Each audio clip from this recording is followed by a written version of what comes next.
शांति 15 मार्च 2026 अव्यक्त महावाक्य पुनरावृत्ति 24/3/2009 मुरलीर सारांश।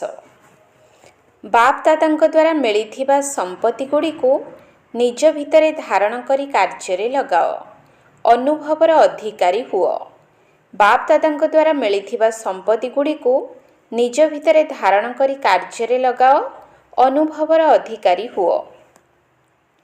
आजी बापदादा चारिआडर सर्व संपत्ति को जमा करुथिबा संपन्न पिलामानकु देखुछंती।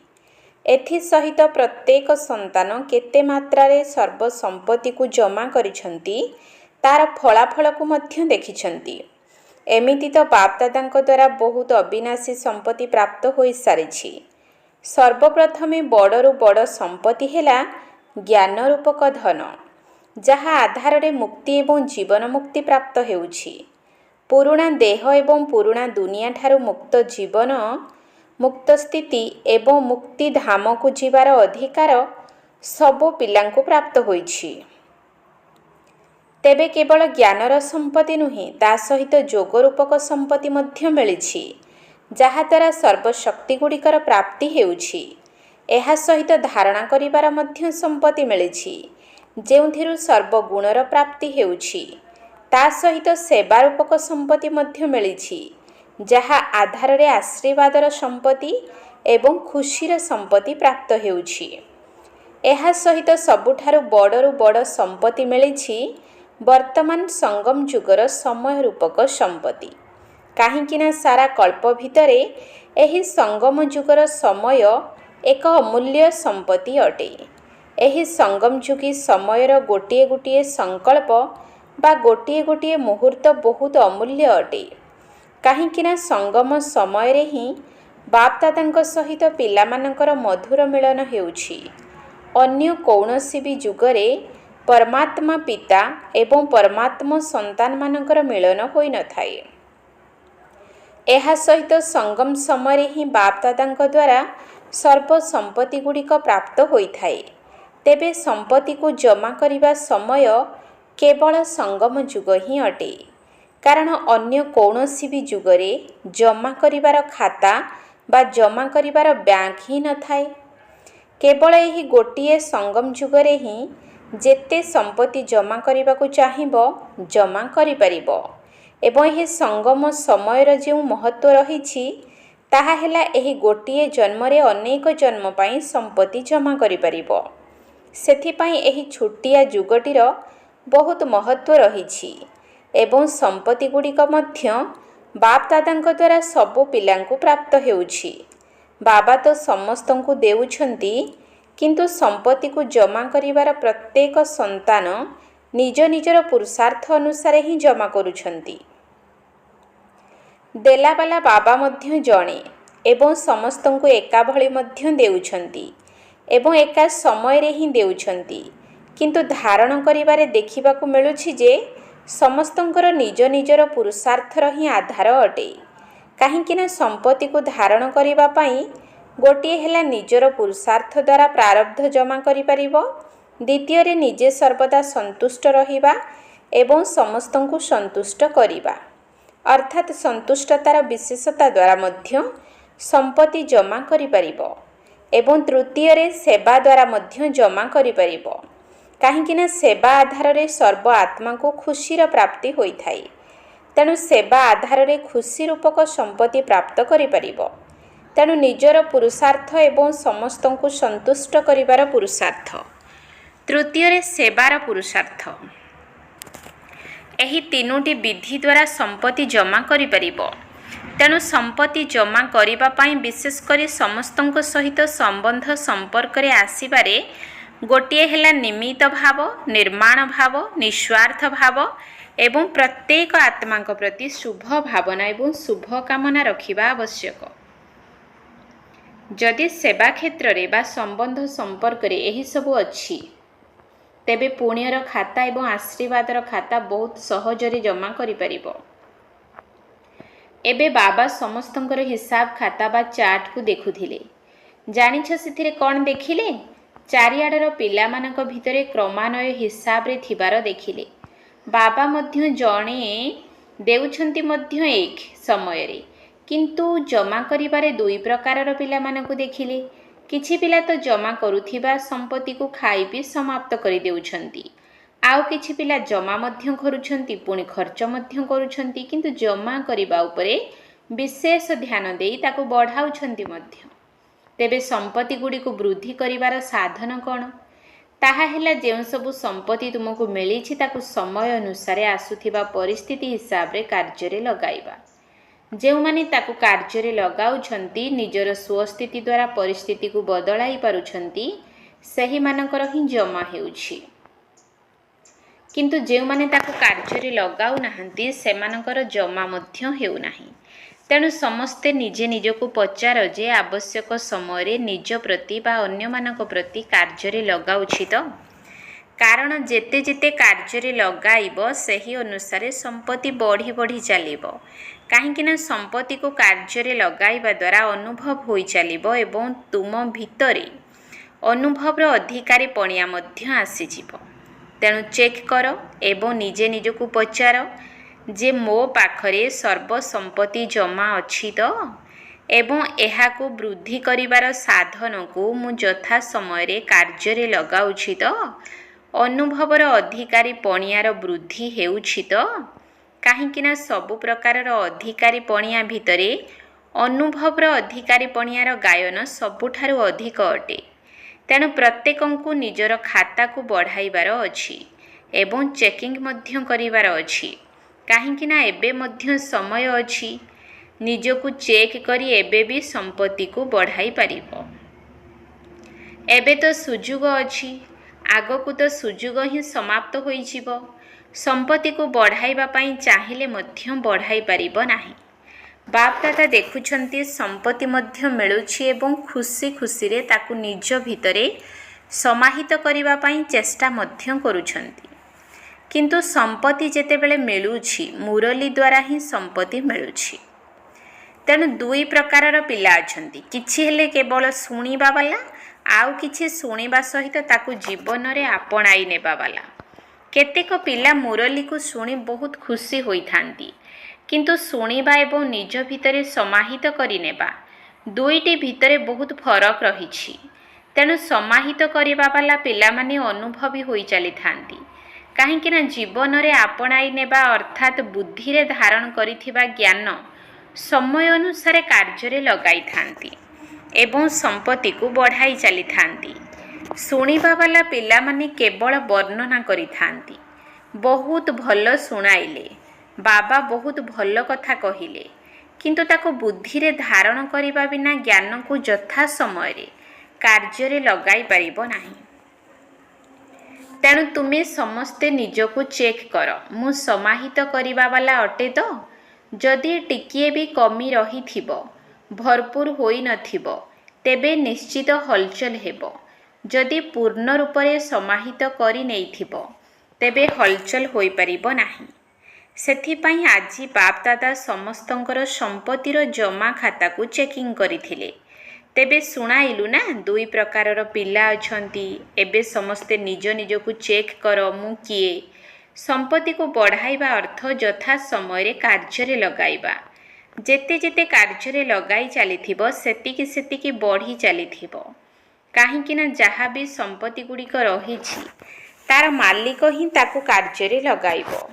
ସମ୍ପତ୍ତି ନିଜେ ନିଜକୁ କାର୍ଯ୍ୟରେ ଲଗାଇ ପାରିବ ନାହିଁ। ତେବେ ସମସ୍ତଙ୍କୁ ସର୍ବ ସମ୍ପତ୍ତି ବାବା ହିଁ ପୈତୃକ ସମ୍ପତ୍ତି ରୂପରେ ଦେଇଛନ୍ତି। ତେଣୁ ବାବାଙ୍କର ସମ୍ପତ୍ତିକୁ ନିଜର ସମ୍ପତ୍ତି କରିନେବା, ଏଥିପାଇଁ ସମସ୍ତଙ୍କୁ ନିଜ ଉପରେ ଧ୍ୟାନ ଦେବାକୁ ପଡ଼ିବ। କାହିଁକିନା ଯିଏ ଯେତିକି ସମ୍ପତ୍ତିରେ ଭରପୁର ହୋଇଥିବ, ସେତିକି ହିଁ ଭରପୁର ଅବସ୍ଥାରେ ଅଚଳ ଅଟଳ ହୋଇଥିବ। ତେଣୁ ବାପ୍ ଦାଦା ଚାହୁଁଛନ୍ତି ଯେ ମୋର ପ୍ରତ୍ୟେକ ସନ୍ତାନ ସମ୍ପନ୍ନ ହୋଇଯାଆନ୍ତୁ, କମ୍ ନ ହୁଅନ୍ତୁ। କାହିଁକିନା ବାବାଙ୍କ ଦ୍ୱାରା ଅବିନାଶୀ ଖାତା ଜମା ହେବାର ସୁଯୋଗ କେବଳ ଏବେ ହିଁ ମିଳୁଛି। ସେଥିପାଇଁ କୁହାଯାଇଛି ଯେ ଏବେ ନୁହେଁ ତ କେବେ ନୁହେଁ। ଏହା କେବଳ ସଙ୍ଗମ ସମୟ ପାଇଁ ହିଁ ଗାୟନ ହେଉଛି। ଭବିଷ୍ୟତରେ ତ ଯାହା ଜମା କରିବାର ଥିବ, ତାର ଫଳ ହିଁ ପ୍ରାପ୍ତ କରିବ। କିନ୍ତୁ ପ୍ରାପ୍ତିର ସମୟ କେବଳ ଏବେ ହିଁ ଅଟେ। ତେଣୁ ସମସ୍ତଙ୍କୁ ନିଜର ଖାତାକୁ ଦେଖିବାର ଅଛି। ଯାହାର ଭଣ୍ଡାର ଯେତିକି ଭରପୁର ହୋଇଥିବ, ତାର ନୟନରୁ, ଚାଲିଚଳନରୁ ଏବଂ ଚେହେରାରୁ ହିଁ ଜଣାପଡ଼ିବ। ତାର ଚାଲିଚଳନ ଏବଂ ଚେହେରା ଏପରି ଲାଗିବ ଯେପରି ପୂର୍ଣ୍ଣ ପ୍ରସ୍ଫୁଟିତ ଗୋଲାପ ଫୁଲ ଅଟେ। ତେଣୁ ବାପ୍ ଦାଦା ପ୍ରତ୍ୟେକଙ୍କର ଚାଲିଚଳନ ଏବଂ ଚେହେରା ଦ୍ୱାରା ଦେଖିଥାନ୍ତି ଯେ ଇଏ କେତେ ହର୍ଷିତ ଏବଂ କେତେ ଖୁସିବାସିଆ ସ୍ଥିତିରେ ରହୁଛି। ନୟନ ଦ୍ୱାରା ଆତ୍ମିକ ଭାବ, ଚେହେରା ଦ୍ୱାରା ସ୍ମିତ ହାସ୍ୟ ଏବଂ କର୍ମ ଦ୍ୱାରା ପ୍ରତ୍ୟେକ ଗୁଣ ସମସ୍ତଙ୍କୁ ଅନୁଭବ ହେଉଛି ତ? ଏବେ ସମସ୍ତେ ନିଜେ ନିଜକୁ ଚେକ୍ କର। ବାପ୍ ଦାଦାଙ୍କର ପ୍ରତ୍ୟେକ ସନ୍ତାନ ପ୍ରତି ଏହି ଶୁଭ ଭାବନା ରହିଛି ଯେ ପ୍ରତ୍ୟେକ ସନ୍ତାନ ଅନେକ ଆତ୍ମାଙ୍କୁ ଏହିଭଳି ସର୍ବସମ୍ପତ୍ତିରେ ସମ୍ପନ୍ନ କରିଦିଅନ୍ତୁ। ଆଜି ବିଶ୍ୱର ଆତ୍ମାମାନେ ସମସ୍ତେ ଏହି କଥା ଚାହୁଁଛନ୍ତି ଯେ କିଛି ନା କିଛି ଆଧ୍ୟାତ୍ମିକ ଶକ୍ତି ମିଳିଯାଉ ଏବଂ ଆଧ୍ୟାତ୍ମିକ ଶକ୍ତିର ଦାତା କେବଳ ତୁମେ ବ୍ରାହ୍ମଣ ଆତ୍ମାମାନେ ହିଁ ଅଟ। କାହିଁକି ନା ହୋଲିଏଷ୍ଟ ଏବଂ ଅର୍ଥାତ୍ ଶ୍ରେଷ୍ଠ ପବିତ୍ର ଏବଂ ହାଇଏଷ୍ଟ ଅର୍ଥାତ୍ ସର୍ବୋଚ୍ଚ ଏବଂ ରିଚେଷ୍ଟ ଅର୍ଥାତ୍ ଶ୍ରେଷ୍ଠ ସମ୍ପତ୍ତିବାନ ତୁମେ ବ୍ରାହ୍ମଣ ଆତ୍ମାମାନେ ହିଁ ଅଟ। ସବୁ ଆତ୍ମାମାନଙ୍କ ଠାରୁ ହୋଲିଏଷ୍ଟ ମଧ୍ୟ ତୁମେମାନେ ହିଁ ଅଟ। ତେଣୁ ତୁମ ଆତ୍ମାମାନଙ୍କର ଯେଉଁଭଳି ବିଧିପୂର୍ବକ ପୂଜା କରାଯାଉଛି, ଆଉ କାହାର ବି ସେଭଳି ହେଉନାହିଁ। ଏବେ ଶେଷ ଜନ୍ମରେ ମଧ୍ୟ ତୁମ ଆତ୍ମାମାନଙ୍କର ଯେଉଁଭଳି ପୂଜା ହେଉଛି, ଅନ୍ୟ କୌଣସି ବି ଧର୍ମପିତା ବା ମହାନ ଆତ୍ମା ଯେଉଁମାନେ ବି ନିମିତ୍ତ ହେଉଛନ୍ତି, ସେମାନଙ୍କର ମଧ୍ୟ ଏହିଭଳି ହେଉନାହିଁ।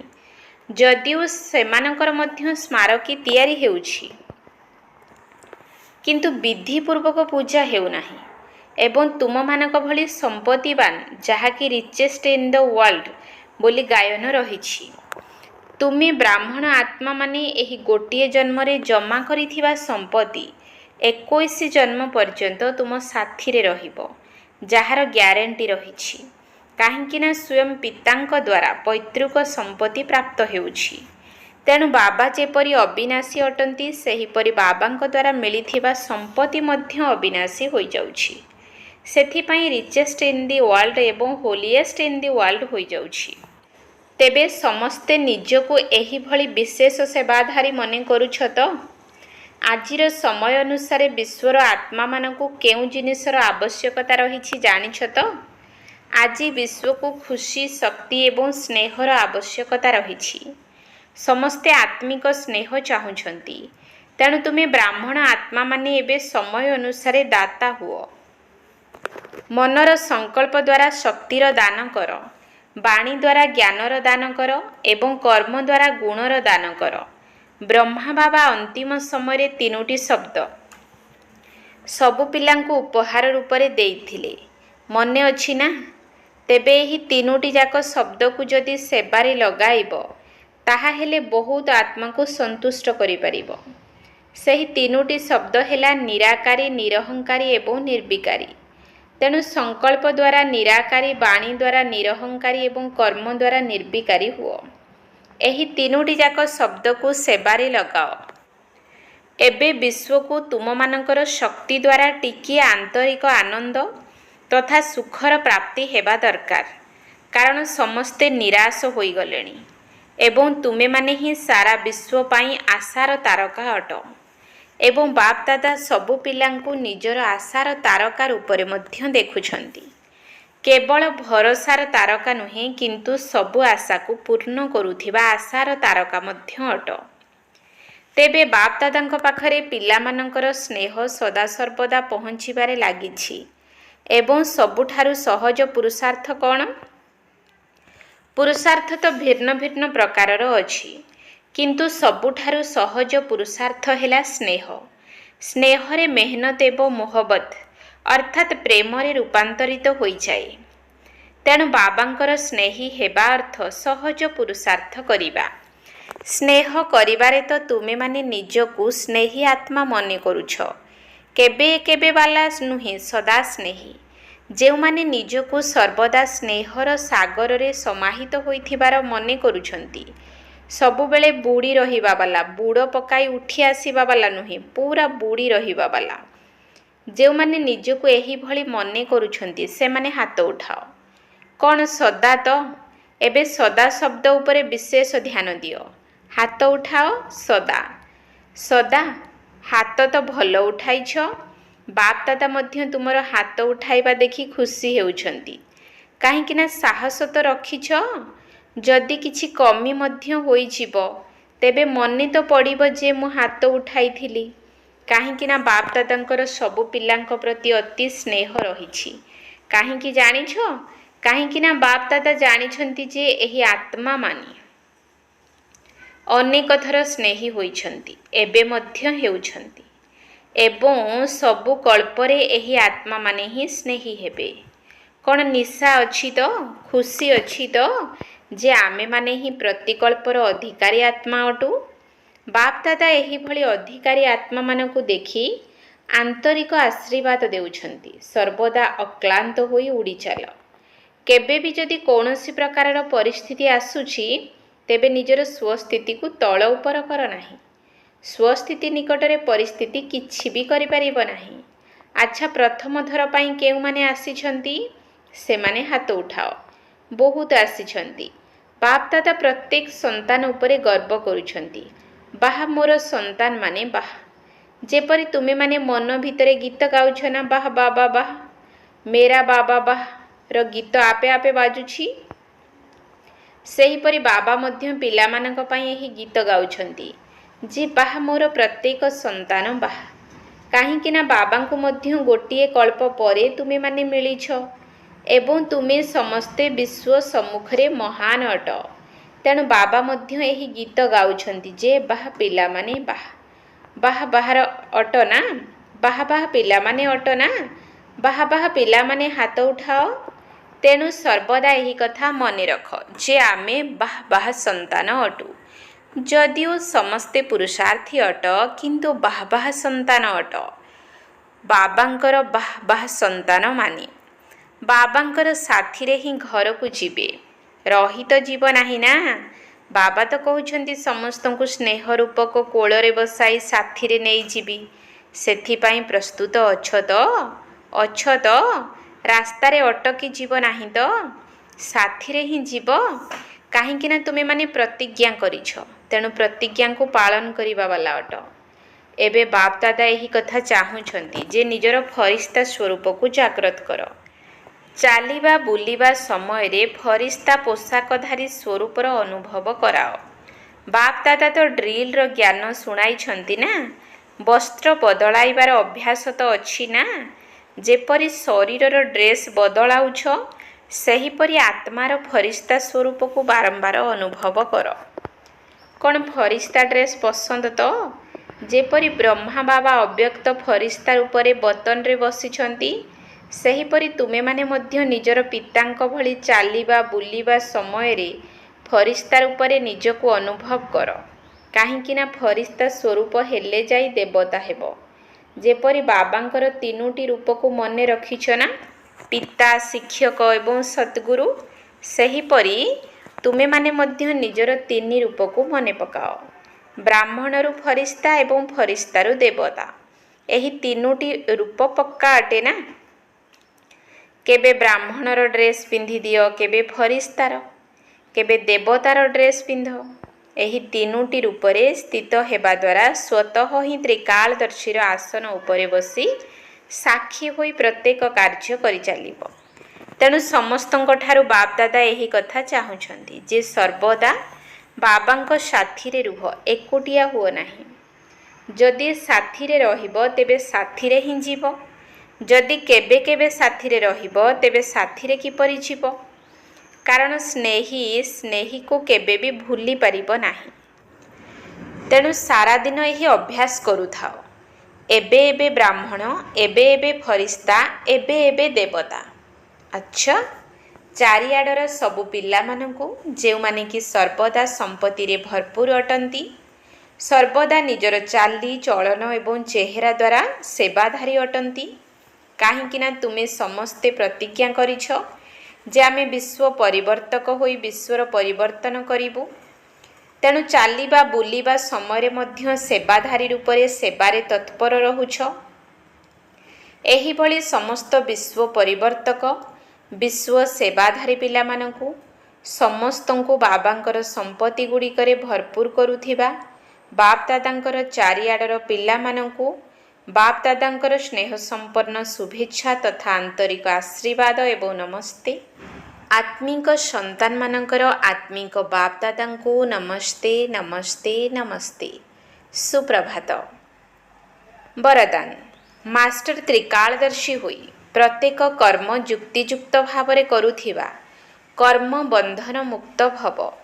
ମାଷ୍ଟର ତ୍ରିକାଳଦର୍ଶୀ ହୋଇ ପ୍ରତ୍ୟେକ କର୍ମ ଯୁକ୍ତିଯୁକ୍ତ ଭାବରେ କରୁଥିବା କର୍ମ ବନ୍ଧନ ମୁକ୍ତ ଭବ।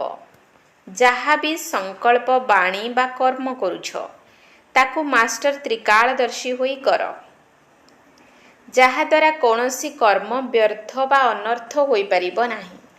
ତ୍ରିକାଳଦର୍ଶୀ ଅର୍ଥାତ୍ ସାକ୍ଷୀପଣିଆର ସ୍ଥିତିରେ ସ୍ଥିତ ହୋଇ କର୍ମର ଗୁହ୍ୟ ଗତିକୁ ଜାଣି କର୍ମେନ୍ଦ୍ରିୟମାନଙ୍କ ଦ୍ୱାରା କର୍ମ କରାଅ। ତାହା ହେଲେ କେବେ ବି କର୍ମର ବନ୍ଧନରେ ବାନ୍ଧି ହେବ ନାହିଁ। ପ୍ରତ୍ୟେକ କର୍ମ କରି ମଧ୍ୟ ବନ୍ଧନ ମୁକ୍ତ କର୍ମାତୀତ ସ୍ଥିତିର ଅନୁଭବ କରିଚାଲିବ। ସ୍ଲୋଗାନ ଯେଉଁମାନଙ୍କ ଭିତରେ ବିନାଶୀ ଇଚ୍ଛାଗୁଡ଼ିକର ଅବିଦ୍ୟା ରହିଛି ସେହିମାନେ ହିଁ ମହାନ ସମ୍ପତ୍ତିବାନ ଅଟନ୍ତି। ଯେଉଁମାନଙ୍କ ଭିତରେ ବିନାଶୀ ଇଚ୍ଛାଗୁଡ଼ିକର ଅବିଦ୍ୟା ରହିଛି ସେହିମାନେ ହିଁ ମହାନ ସମ୍ପତ୍ତିବାନ ଅଟନ୍ତି। ଅବ୍ୟକ୍ତ ଇଶାରା ନିଶ୍ଚୟର ମୂଳଦୁଆକୁ ମଜବୁତ କରି ସର୍ବଦା ନିର୍ଭୟ ଏବଂ ନିଶ୍ଚିନ୍ତ ରୁହ। ଯେପରି ପହରା ଦେଉଥିବା ଚୌକିଦାର ଯଦି ଅସ୍ତ୍ରଧାରୀ ହୋଇଥିବ ଏବଂ ତାର ନିଶ୍ଚୟ ଥିବ ଯେ ମୋର ଅସ୍ତ୍ର ଶତ୍ରୁକୁ ଘଉଡ଼ାଇ ଦେଇପାରିବ ବା ହରାଇ ଦେଇପାରିବ, ତେବେ ସେ କେତେ ନିର୍ଭୟ ହୋଇ ରହିଥାଏ। ସେହିପରି ତୁମମାନଙ୍କ ପାଖରେ ମଧ୍ୟ ସର୍ବଶକ୍ତି ରୂପକ ଅସ୍ତ୍ରଶସ୍ତ୍ର ସଦାସର୍ବଦା ସାଥିରେ ଅଛି। କେବଳ ଆବାହନ କର ଅର୍ଥାତ୍ ମାଲିକ ହୋଇ ଆଦେଶ ଦିଅ, ତେବେ ଦେଖିବ ସଫଳତା ହୋଇକରି ରହିଛି। ଓମ୍ ଶାନ୍ତି।